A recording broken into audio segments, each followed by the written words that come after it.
Salut tout le monde! Aujourd'hui, on va parler de résilience. C'est un mot qu'on entend partout, mais qu'est-ce que ça veut dire, vraiment? La résilience, c'est un concept fascinant et essentiel dans notre vie quotidienne. Et comment on peut devenir plus résilient au quotidien? C'est une question que beaucoup se posent, surtout dans les moments difficiles. En gros, la résilience, c'est la capacité à rebondir après un coup dur. C'est cette force intérieure qui nous permet de surmonter les épreuves et de continuer à avancer. Imaginez un élastique qui retrouve sa forme après avoir été étiré. C'est une image simple mais puissante pour comprendre ce concept. Eh bien, c'est un peu pareil pour nous. Nous avons cette capacité innée de revenir à notre état initial, même après avoir été mis à l'épreuve. Quand on traverse une période difficile, la résilience nous aide à nous remettre en selle. Elle nous donne la force de continuer, même quand tout semble perdu.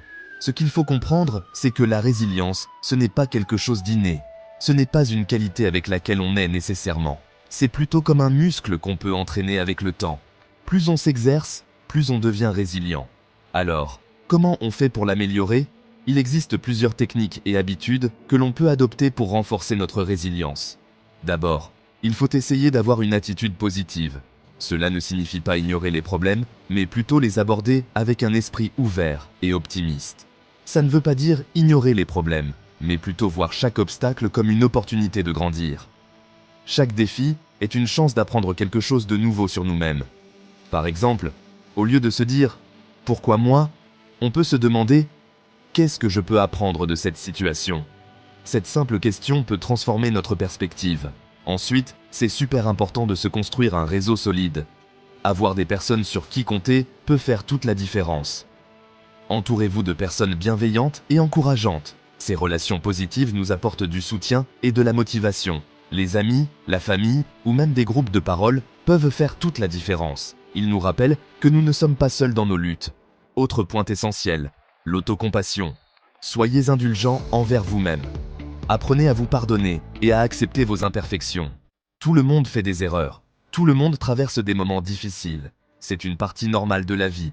Se juger trop durement ne fait qu'empirer les choses.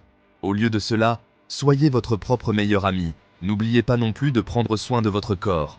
Un esprit sain dans un corps sain, comme on dit. Faire du sport régulièrement, manger équilibré et dormir suffisamment, c'est primordial. Ces habitudes renforcent notre capacité à faire face au stress. Un corps sain pour un esprit sain, comme on dit. Prendre soin de soi physiquement aide aussi à maintenir une bonne santé mentale. Enfin, n'oubliez jamais que demander de l'aide, c'est un signe de courage, pas de faiblesse. Il n'y a aucune honte à chercher du soutien. Si vous vous sentez dépassé, parlez-en à un professionnel de la santé mentale. Ils sont formés pour vous aider à naviguer dans les moments difficiles. Ils sont là pour vous accompagner dans les moments difficiles. Ne sous-estimez jamais l'importance de parler de vos problèmes. Pour résumer, la résilience est une qualité précieuse que l'on peut tous développer. C'est une compétence qui nous aide à traverser les tempêtes de la vie. En cultivant la positivité, en s'entourant des bonnes personnes, en étant bienveillant envers soi-même, en prenant soin de son corps et en demandant de l'aide quand c'est nécessaire, on peut tous apprendre à mieux gérer les aléas de la vie. La résilience est à la portée de tous. Merci d'avoir regardé. J'espère que vous avez trouvé ces conseils utiles et inspirants. Si vous avez trouvé cette vidéo utile, n'hésitez pas à liker et à vous abonner pour plus de contenu inspirant.